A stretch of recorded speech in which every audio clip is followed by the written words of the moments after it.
Hello students, this is sir Mohammad Hamza है from accounting. तो आज मैं नवंबर 2025 पेपर 22 से क्वेश्चन वन अटैम्प्ट करूंगा। And this is on financial statements of a limited company. और ये काफ़ी यूनिक और इंटरेस्टिंग क्वेश्चन आया कंपनी के फाइनेंशियल स्टेटमेंट्स में। इसमें स्टेटमेंट ऑफ प्रॉफिट और लॉस ऑलरेडी बना हुआ है, लेकिन हमें एरर्स और ओमिशंस की करेक्शन करनी पड़ेगी। तो हमें एक तरह से इसमें करेक्टेड स्टेटमेंट ऑफ प्रॉफिट और लॉस बनाना है। And this is one of the most demanding or you can say challenging question on company's financial statements. So let's start. R Limited is a retail business. The following draft statement of profit and loss was prepared for the year ended December 2024. तो चलो ये अच्छा है कि calendar year है, दिसंबर में and हो रहा है। Revenue, cost of sales, gross profit, distribution, admin, वही टिपिकल जो कंपनी का फॉर्मेट होता है इनकम स्टेटमेंट का। It has been discovered that some errors were made when preparing this draft statement. Revenue includes the value of some goods sent on a sale or return basis with a selling price of 4200। तो ये मैं अपना sold rate और बाकी financial statements पे भी cover कर चुका हूँ। अब इस लेवल पे तो आप लोग को आइडिया होना चाहिए इसका कि हमने ट्रायल पे गुड्स कस्टमर को दिए, तो ऑब्वियसली अभी रेवेन्यू हमने अर्न नहीं किया, तो ये सेल्स में से माइनस होगा। और इन्हीं गुड्स की कॉस्ट जो है वो क्लोजिंग इन्वेंट्री पे ऐड होती है, जिसकी वजह से क्लोजिंग इन्वेंट्री क्रिएट हो जाती है, क्योंकि यूजुअली ये गुड्स कस्टमर रिटर्न कर देता है। अब लेकिन इसमें एक प्रॉब्लम क्या है कि अब क्लोजिंग इन्वेंट्री की वैल्यू नहीं दी हुई, तो डायरेक्टली उसमें करेक्शन नहीं हो सकती। लेकिन हमें कॉस्ट ऑफ सेल्स दिया हुआ है, तो हमें डायरेक्टली इसकी करेक्शन कॉस्ट ऑफ सेल्स पे करनी होगी। तो ये मैं आपको एक्सप्लेन कर देता हूँ। अब देखिए, जब इन्हीं 4200 वाले गुड्स की कॉस्ट एडजस्ट करेंगे, और ये मार्कअप उसे ले दिया है ताकि हम इसकी कॉस्ट निकाल सकें, तो क्लोजिंग इन्वेंट्री इंक्रीज होगी। और क्लोजिंग इन्वेंट्री जब इंक्रीज होगी तो वो माइनस होती कॉस्ट ऑफ सेल्स में से, तो कॉस्ट ऑफ सेल्स डिक्रीज हो जाएगी। The customer is not yet decided whether to keep this goods. तो वही एडजस्टमेंट करेंगे जो सेल और रिटर्न बेसिस की हमें करनी चाहिए। Sales return were omitted from the statement of profit और लॉस। ये तो ऑब्वियस है कि सेल्स रिटर्न से रेवेन्यू डिक्रीज होगा। Purchase returns of 740 were treated as sales return when preparing the statement of profit और लॉस। तो उसमें पॉइंट जो एरर 3 है उसमें दो चीज़ होंगी। एक तो सेल्स रिटर्न ओवर स्टेट हो गया। अब सेल्स रिटर्न कम करेंगे तो रेवेन्यू इंक्रीज होगा। इसी तरह परचेज रिटर्न का सेल्स रिटर्न दे दिया था, तो परचेज रिटर्न इंक्रीज होगा। और परचेज रिटर्न माइनस हो रहा होता है कॉस्ट ऑफ सेल्स के सेक्शन में, तो उसके इंक्रीज होने से भी कॉस्ट ऑफ सेल्स डिक्रीज होगी। तो दो वैल्यूज माइनस होंगी कॉस्ट ऑफ सेल्स में से। Distribution cost include the total cost of a marketing campaign of 14,000। The marketing campaign commenced on 1 May 2024 and will end on August 2025।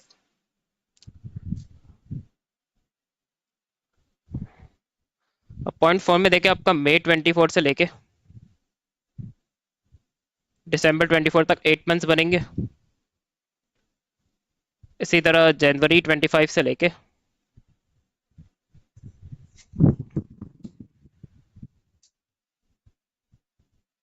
Eight months बनेंगे। तो दिसंबर 24 तक का तो हमने पे कर दिया, तो हमारा ईयर ही एंड हो रहा है उस डेट पे, तो वो तो हमने बहुत अच्छा किया। लेकिन हमने 8 मंथ्स के नेक्स्ट मंथ के 8 ईयर्स की भी पेमेंट कर दी, तो उसका ना 8 मंथ्स का प्रीपेड होगा, और ये टोटल 16 मंथ्स बनेंगे। तो उसके टोटल मंथ्स भी पता होने चाहिए अगर हमें इस पे से प्रीपेड अलग करना है तो। और फिर वो डिस्ट्रीब्यूशन कॉस्ट पे से माइनस हो जाएगा। The companies policies to depreciate furniture and equipment at 10% per annum using the reducing balance method. The furniture and equipment was purchased for 36,000 on 1 January 2023.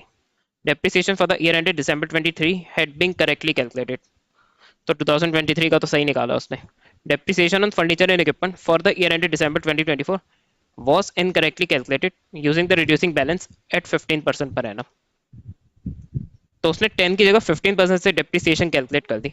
लेकिन देखिए, उसने जो ये ईयर बिगनिंग की नेटबुक वैल्यू है वो करेक्टली होगी, क्योंकि उसने ये नहीं कहा कि नेटबुक वैल्यू में कोई एरर है। और सो फार आप लोग क्वेश्चन पढ़ेंगे तो इसमें ना ही कोई फर्नीचर एंड इक्विपमेंट की एडिशन हो रही है, ना कोई डिस्पोजल हो रही है। तो मीन्स जो ये जनवरी 24 में जो नेटबुक वैल्यू होगी, बस उसी पे हमें डेप्रिसिएशन चार्ज करनी थी। Depreciation is divided equally between distribution cost and admin. तो उसने नेटबुक वैल्यू तो करेक्ट यूज की होगी, लेकिन उसने गलत रेट लगा दिया, और वही गलत डेप्रिसिएशन इससे डिस्ट्रीब्यूशन और एडमिन में जो है वो डिस्ट्रीब्यूट करती होगी। तो हमें सर टोटल में डेप्रिसिएशन की करेक्शन नहीं करनी हमें, रादर उसकी वजह से वेदर डेप्रिसिएशन ओवर स्टेट हुई थी अंडर स्टेट हुई थी, तो उसकी डेप्रिसिएशन की एरर की करेक्शन डिस्ट्रीब्यूशन और एडमिन में भी होगी। तभी आपको मैं करके दिखाऊंगा, क्लियर हो जाएगा। Staff wages and salaries of 27,000 had been incorrectly divided between distribution cost and administrative expenses and the ratio of 2:1. The correct ratio is 3:2। तो वही गलत रेशियो में स्टाफ वेजेस एंड सैलरीज जो डिस्ट्रीब्यूट कर दी डिस्ट्रीब्यूशन और admin में, तो उसकी भी हमें डिस्ट्रीब्यूशन और एडमिन में करेक्शन करनी पड़ेगी। तो और डेप्रिसिएशन है और ये वेजेस एंड सैलरीज है, हमें ये भी निकालना होगा कि उसने गलत डिस्ट्रीब्यूशन क्या की है, और फिर हमें करेक्ट अमाउंट और करेक्ट डिस्ट्रीब्यूशन भी निकालनी होगी। तो ही हम करेक्ट कर पाएंगे कि बेहतर डिस्ट्रीब्यूशन और एडमिन में अमाउंट्स ऐड होंगी या माइनस होंगी। Finance cost included a full years interest on a bank loan for 25,000 at 8% per annum. The bank loan had been received on 1 by 2024 and the correct interest rate is 6% per annum. तो उसने एक तो bank loan में annual interest calculate कर दिया और rate भी गलत यूज किया, तो उस पर हम गलत इंटरेस्ट निकालेंगे, वो माइनस हो जाएगा और जो करेक्ट इंटरेस्ट है वो ऐड हो जाएगा, और ये सिर्फ 8 मंथ्स का इंटरेस्ट होगा। और taxation has been overstated by 5%।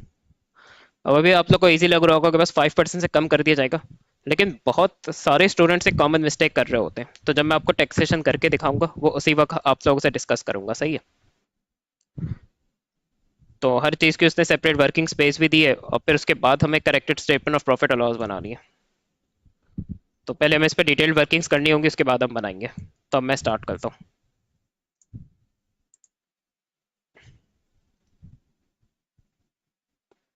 यहाँ नीचे इसलिए करूंगा ताकि आप लोग को नज़र बेहतर आए।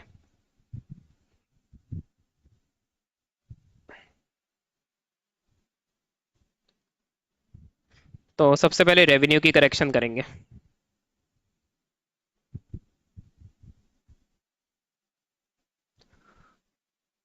तो उसमें से सेल्स और रिटर्न वाले माइनस हो जाएंगे। सेल्स रिटर्न जो ओमिटेड था वो भी माइनस होगा क्योंकि वो रेवेन्यू को डिक्रीज करता है, और जो गलत सेल्स रिटर्न ले लिया था वो ऐड होगा। तो ये आपका करेक्टेड रेवेन्यू आ जाएगा।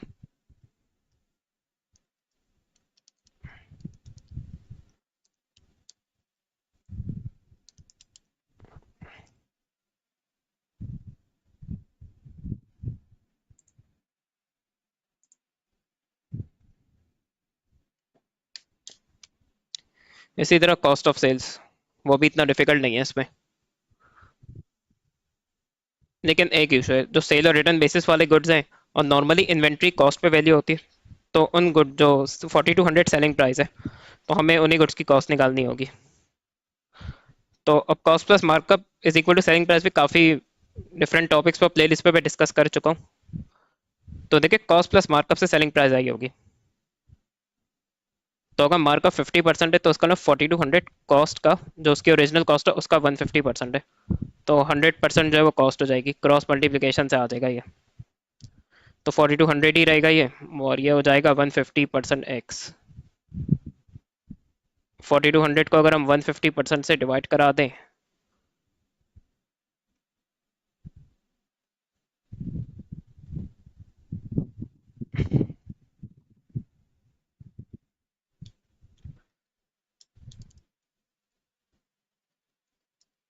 तो 2800 होगी।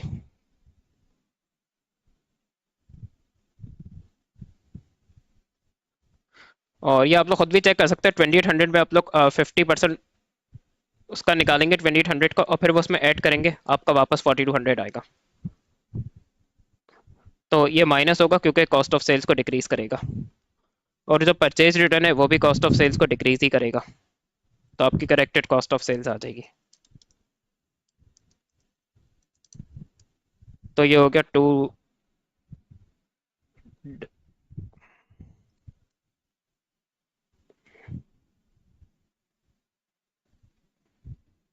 अब सबसे पहले हम डिस्ट्रीब्यूशन कॉस्ट करेंगे।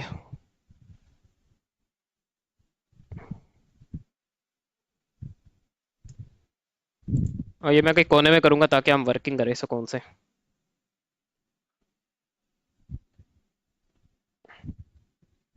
तो 47,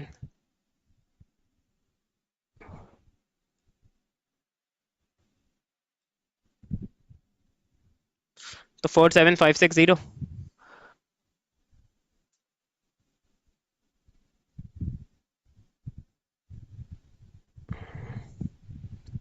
तो 14,000 16 मंथ्स की पेमेंट है, तो डिवाइड बाय 16 करेंगे, मल्टीप्लाई बाय 8 कर देंगे, प्रीपेड आ जाएगा। या आप डिवाइड बाय 2 भी कर सकते हैं, तो 7,000, और ये 7,000 यहाँ से माइनस होगा। अब सबसे मेन है डेप्रिसिएशन। अब देखें, जो 1 जनवरी 2024 है उसकी नेटबुक वैल्यू उसने दी नहीं है, ना कोई ऐसा डेटा दिया जिससे हम इमीडिएटली निकाल सकें। देखो, उसने हमें ये बताया कि जनवरी 2023 को परचेज किया गया था 1 जन को, तो हमें इस पर थोड़ी वर्किंग करनी होगी। तो डेप्रिसिएशन 2023, तो फर्स्ट ईयर में कॉस्ट पे ही इसने 10% लगा दिया होगा, तो 3600।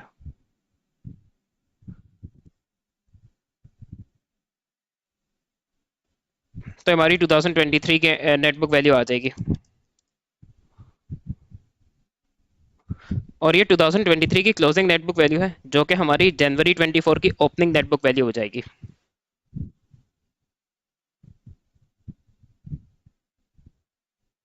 तो पहले मैं इस पर रॉन्ग डेप्रिसिएशन निकालूंगा, 32,400 का 15%, तो ये हो गया 4860। और फिर ये इसने एडमिन और डिस्ट्रीब्यूशन में भी गलत लिया होगा, तो उसने इक्वली डिस्ट्रीब्यूट किया था, तो 2430। अब मैं अब करेक्ट भी निकालूंगा इसमें।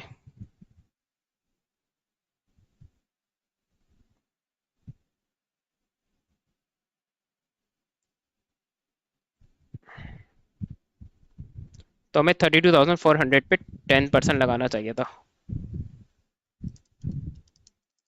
तो ये हो गया 3240।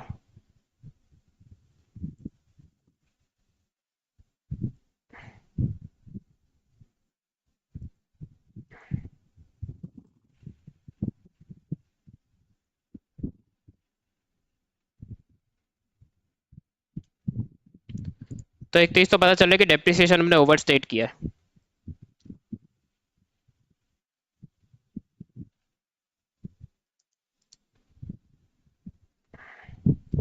तो हमें दोनों में 1620 लेना चाहिए था, हमने 2430 लिया है, तो एडमिन और डिस्ट्रीब्यूशन दोनों में डेप्रिसिएशन ओवर स्टेटेड है।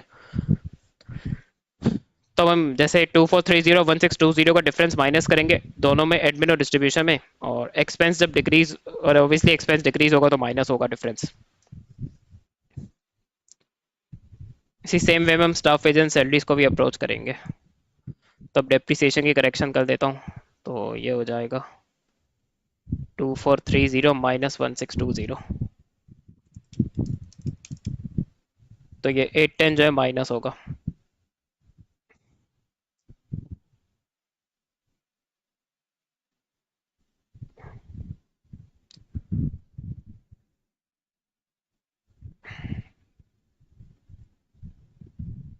अब क्योंकि उसने रेशियो उस तरह बताया कि डिस्ट्रीब्यूशन पहले, डिस्ट्रीब्यूशन और डिस्ट्रीब्यूशन टू एडमिन रेशियो उसने बताया, तो हम भी उसी तरह करेंगे ताकि कोई सिली मिस्टेक ना हो। 27,000 इंटू 2/3, जो रॉन्ग रेशियो है, सो एक का लिख देता हूँ मैं एज एग्जाम्पल।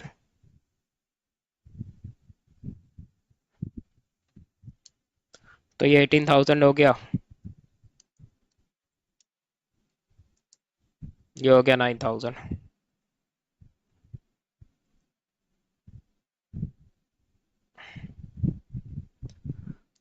अब इसमें टाइम स्टूडेंट मिस्टेक ये करेंगे कि उसे करेक्ट निकाल लेंगे, तो देखो उससे ये नहीं पता चलेगा कि ओवर स्टेटेड है अंडर स्टेटेड है। तो यहाँ आपको जैसे डेप्रिसिएशन और वेजेस है उसकी जो गलत अमाउंट है वो भी आप लोगों को कैलकुलेट करनी होंगी।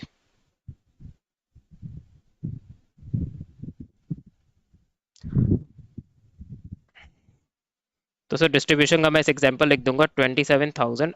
अब जो करेक्ट रेशियो है वो 3:2 है, तो मीन्स फ्रैक्शन में 3/5 हो जाएगा।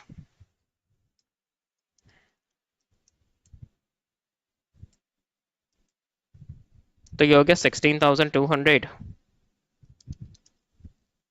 इसका 10,800 हो गया। अब वेजेस का अगर आप देखें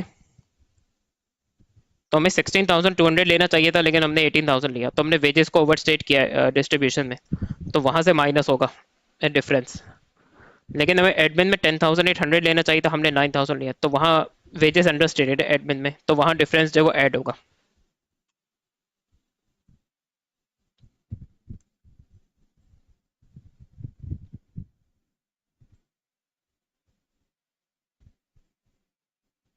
तो हमने ज़्यादा ले लिया, जबकि हमें यहाँ कम लेना था।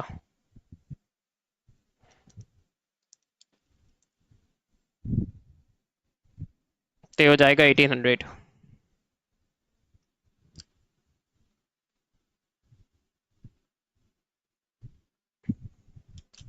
तो बस हमें हमारा डिस्ट्रीब्यूशन का करेक्टेड आ जाएगा फिगर टोटल।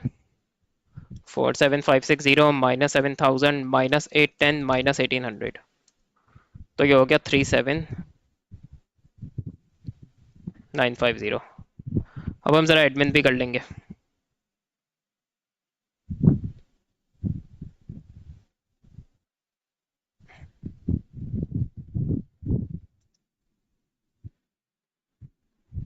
तो एडमिन है 61,300। अब डेप्रिसिएशन का डिफरेंस जो हमारा 810 का है, वो तो यहाँ से भी माइनस ही होगा, क्योंकि अभी ओवर स्टेटेड ही है। लेकिन अब वेजेस की अगर बात करें, तो वेजेस हमें 10,800 लेनी थी, लेकिन हमने से 9,000 ली है, तो वेजेस अंडर स्टेटेड है, तो 1,800 ऐड होगा।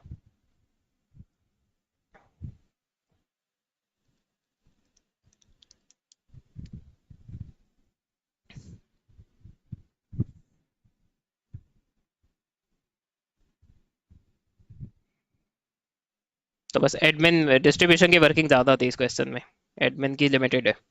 61,300 माइनस 810 प्लस 1,800, तो डेट विल मेक इट 62290।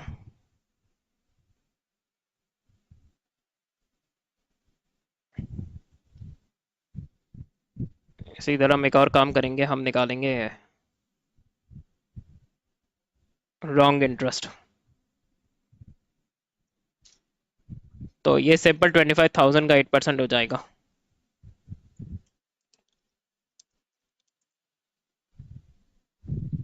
और हम करेक्ट इंटरेस्ट भी निकालेंगे।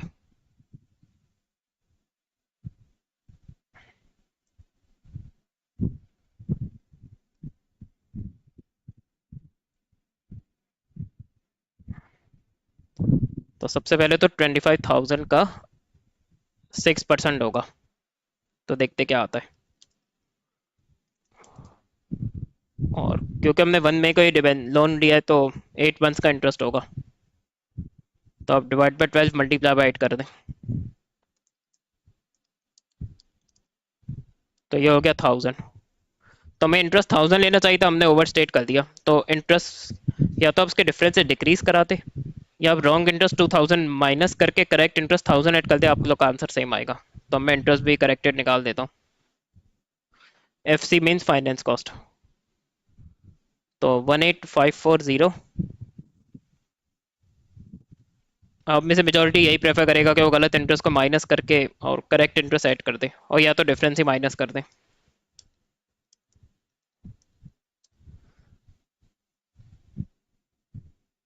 तो ये हो जाएगा 17,540। मैं आपको दूसरे तरीके से भी करके दिखा देता हूँ। ये तो हम डिसाइड कर चुके हैं कि इंटरेस्ट 1,000 से ओवर स्टेटेड है। सो सिर्फ जो हमारी फाइनेंस कॉस्ट गिवन है 18,540, उसको तो 1,000 से डिक्रीज कर दें, तो देखिए वही 17,540 बनेगा।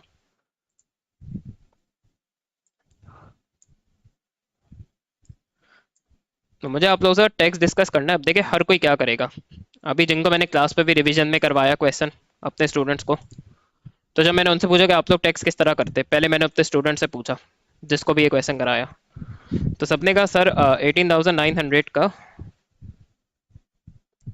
5% निकाल के 945 आएगा, और फिर 18,900 में से ये 945 माइनस कर देंगे, तो करेक्टेड टैक्स वगैरह आ जाएगी।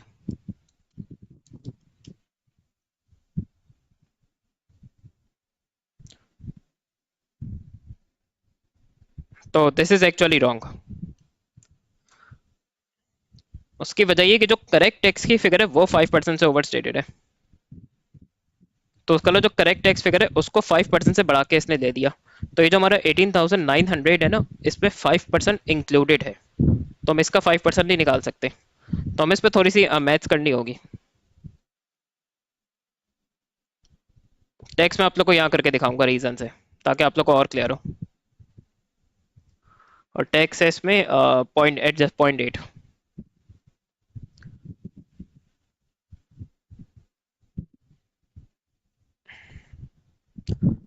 तो 18,800, तो ओरिजिनल टैक्स जो है 5% से ओवर स्टेटेड है, तो उसका नहीं, जो गलत टैक्स है ये 105% है। तो 100% इजंट इट आपका करेक्ट टैक्स हो जाएगा। तो ये 18,900 रहेगा, और फिर ये रहेगा 105% एक्स। हमें एक्स निकालना है, तो करेक्ट टैक्स यानी 18,900 वो डिवाइड हो जाएगा 105% से।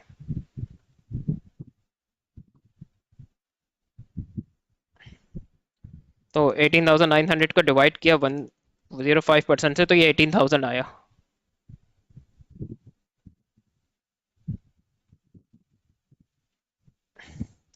और मैं आप लोग को ये भी चेक करवा सकता हूँ कि यही टैक्स करेक्ट है। तो देखिए 18,000 का 5% निकाले, तो ये हो गया 900। और फिर 900 अगर हम इस 18,000 में ऐड करें, तो फिर 18,900 बन रहा है, देखे जाके। और अगर इतना डायरेक्ट समझ नहीं आ रहा, तो एक और तरीका भी है इसको करने का। तो ओरिजिनल टैक्स को एक्स एज्यूम करें, और उसी को हमने 5% से बढ़ा दिया, तो हमने उसी का 5% निकाल के उसमें ऐड कर दिया।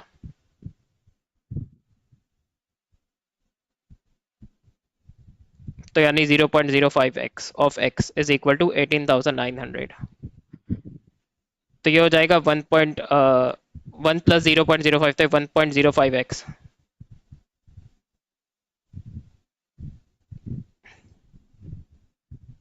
18,000 डिवाइड बाई 1.05, और 18,900 का 1.05 से डिवाइड करेंगे, उस केस पे भी आपका करेक्ट टैक्स 18,000 बनेगा।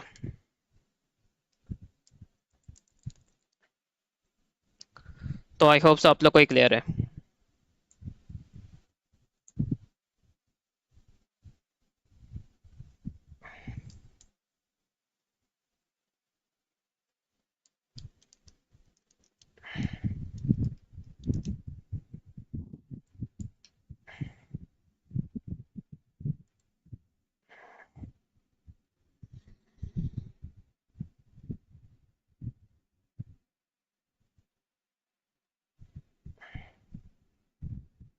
इस पे तो एक ही कॉलम में हो जाएगा, आपको मल्टीपल कॉलम्स यूज करने की जरूरत भी नहीं है।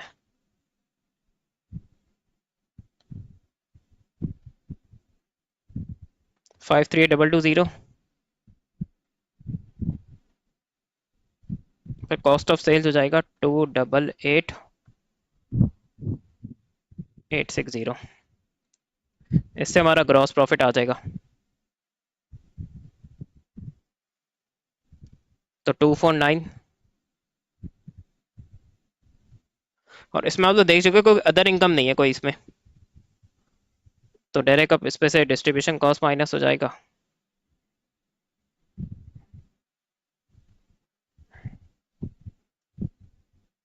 तो डिस्ट्रीब्यूशन करेक्ट है 37950, इंटरेस्ट है 6, एडमिन है 62290।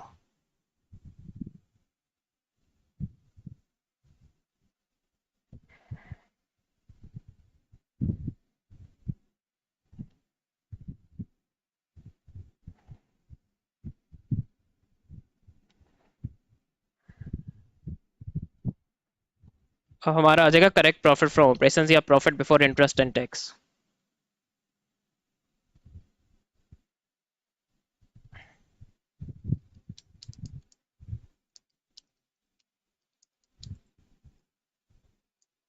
तो ये हो गया 149,120।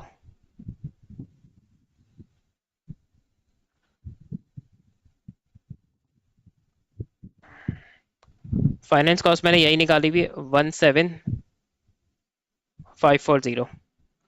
तो ये आ जाएगा हमारा प्रॉफिट बिफोर टैक्स।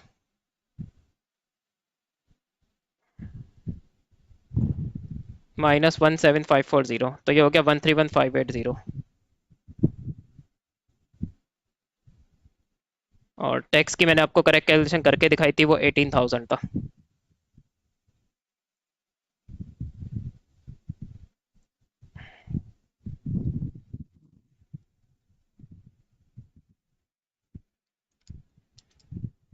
तो 113580।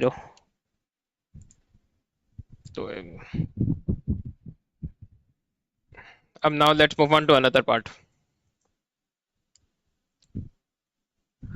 The company's share capital at December 24 was 700,000, consisting of ordinary shares of $2 each. During the year ended December 24, the following transactions took place. अब इसमें आप देखिए, इसका इसने ईयर एंड का शेयर कैपिटल दिया हुआ है, वो भी वैल्यू, और पार वैल्यू 2 है इस बार। Paid a final dividend of 0.1 per share on all shares and issue at that date. और राइट्स इशू अप्रैल के बाद अगस्त में किया। Made a rights issue of 2 ordinary shares for every 5 held at that date at a premium of 0.5 per share. The rights issue was fully subscribed.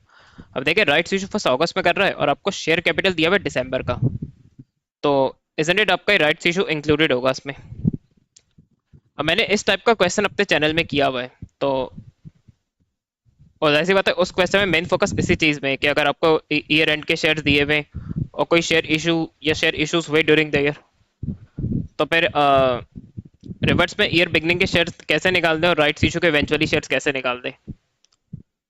तो आप लोग उस specific video को रेफर कर सकते। ये मैं इसलिए कर रहा हूँ कि स्टूडेंट्स यूजुअली जो ज़्यादा रीसेंट वीडियो है उसको ज़्यादा देखना प्रेफर कर रहे होते हैं, तो इसलिए मैं दोबारा कर रहा हूँ, लेकिन यहाँ मेरा मेन फोकस नहीं होगा। तो वहाँ मैंने उस वीडियो में एक्चुअली ये हर चीज़ बहुत डिटेल में एक्सप्लेन की है। The rights issue paid in interim dividend 4% on all shares and issue at that date। अच्छा, क्योंकि interim डिविडेंड अपडेटेड शेयर्स पे है, और तो ये आप इसे ईयर एंड के शेयर कैपिटल के जरिए कैलकुलेट कर सकते हैं। मेरा transfer to general reserve of 50,000, complete statement of changes in equity. Part ऐसे से profit for the year use होगा और कुछ नहीं। तो ये वर्किंग्स मैं यही करूंगा क्योंकि इतनी है नहीं, इस पर आराम से हो जाएंगी। सबसे पहले हम निकाल सकते हैं number of shares year end के। तो अगर 700,000 को डिवाइड कर दे 2 से तो आ जाएंगे।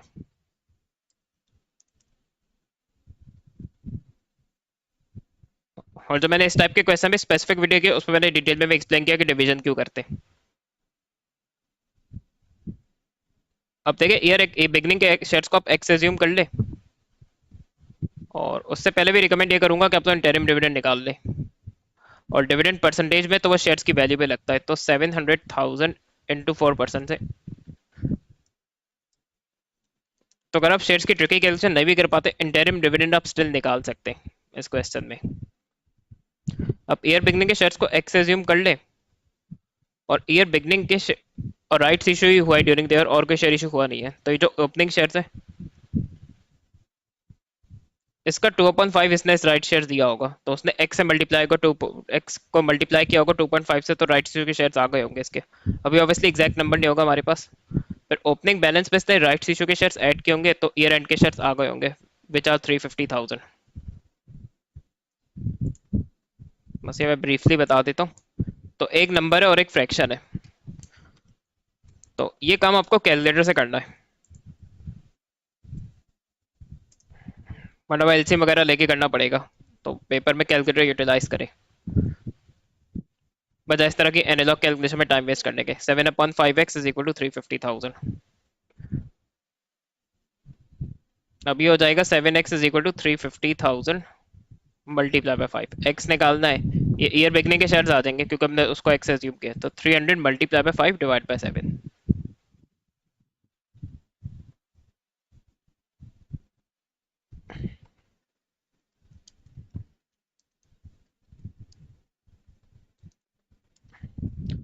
तो यह है 250,000।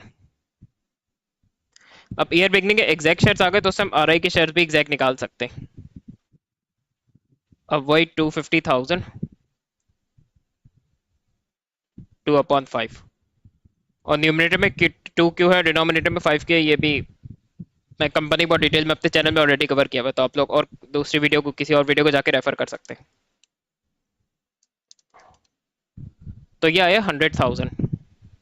शेयर्स, और 250 में आप 100 ऐड करेंगे तो देखिए वही 350,000 शेयर्स बनेंगे। तो मीन्स मैंने ईयर बिगनिंग के शेयर सही कैलकुलेट किए, और ईयर बिगनिंग के शेयर्स आ गए तो उसके बेस पे फाइनल डिविडेंड भी आ जाएगा। वो डिविडेंड पर शेयर ही है, तो 0.1 इंटू 250,000,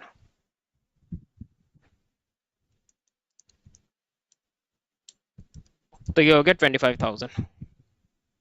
अब बड़े इजीली एसओसी अटेम्प्ट की जा सकती है।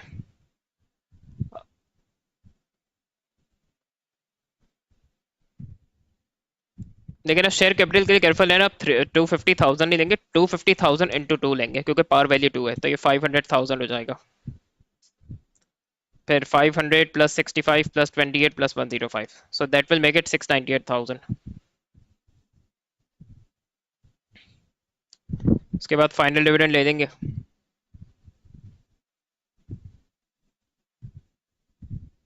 तो वो 25,000 रिटेन अर्निंग से माइनस होगा। टोटल इक्विटी भी 25,000 से डिक्रीज होगी। अब राइट्स इशू कर लेते हैं।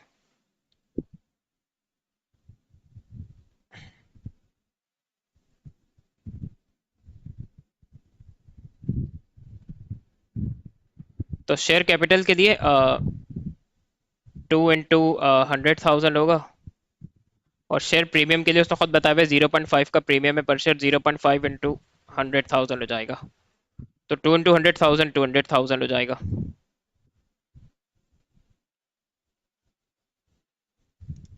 और 0.5 इंटू 100 करेंगे तो 50,000, टोटल इक्विटी 250,000 से इंक्रीज होगी।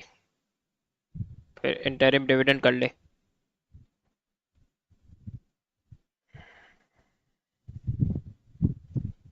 तो ये 28,000 हो जाएगा।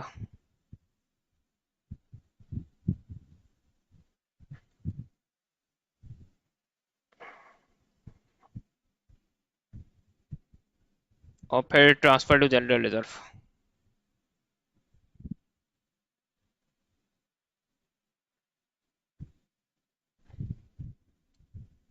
तो 50,000 यहाँ से माइनस हो जाएगा, टोटल इक्विटी में कोई इफेक्ट नहीं होगा। और फिर एक चीज़ और है, प्रॉफिट फॉर द ईयर, वो हम नीचे अपने एसओपीएल से लेंगे, 113580।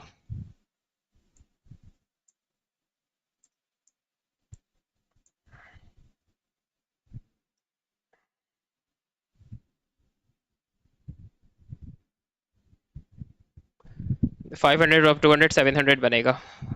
65 प्लस 50, ये हो जाएगा 115,000। 50 प्लस 28, तो ये हो गया 78। 105,000 माइनस 25,000 माइनस 28,000 माइनस 50,000 प्लस 113580,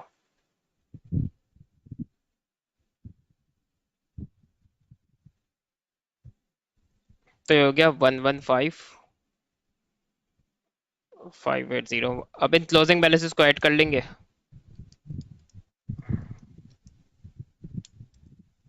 तो हो जाएगा 1,008,580। और आप लोग देखिएगा वर्टिकली भी यही आएगा।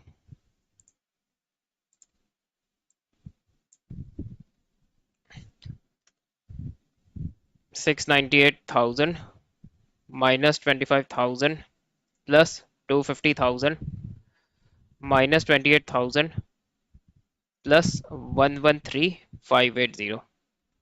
देखिए वही 1,008,580 बन रहा है।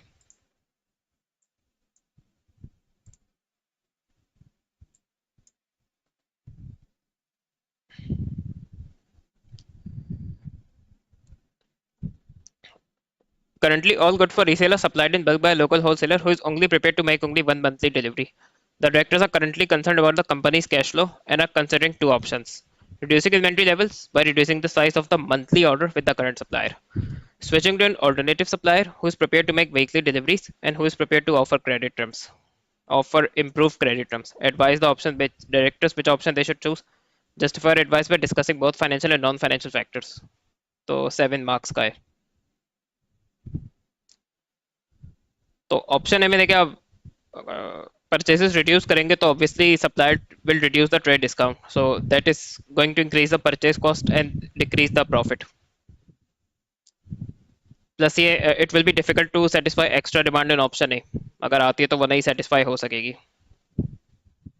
Though it will reduce the inventory storage cost and risk of inventory being stolen or getting spoiled or getting expired, तो risk of inventory loss भी कम होगा ऑप्शन ए में।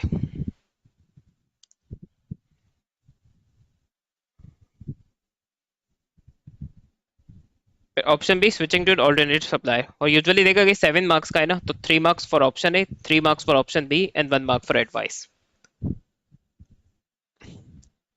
अब इस पे वीकली बेसिस पे इन्वेंट्रीज रिसीव करेगा तो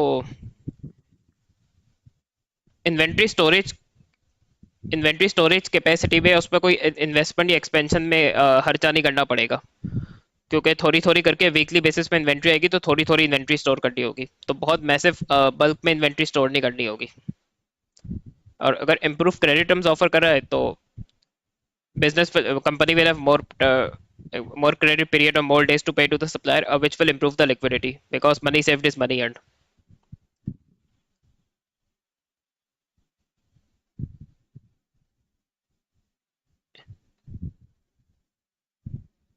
And though for late payment, supplier might charge interest.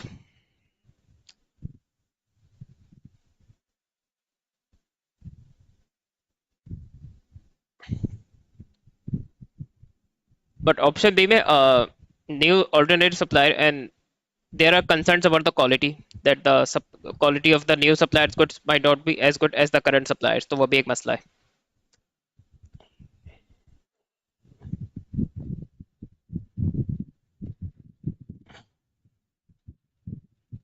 और फिर अगर डिले में और अगर डिलीवरी डिले हो गई तो obviously it will affect the operations of the business. Business will have to compromise on its sales and that will reduce the profits, तो ये मसले हैं। तो काफी इंटरेस्टिंग क्वेश्चन था ये।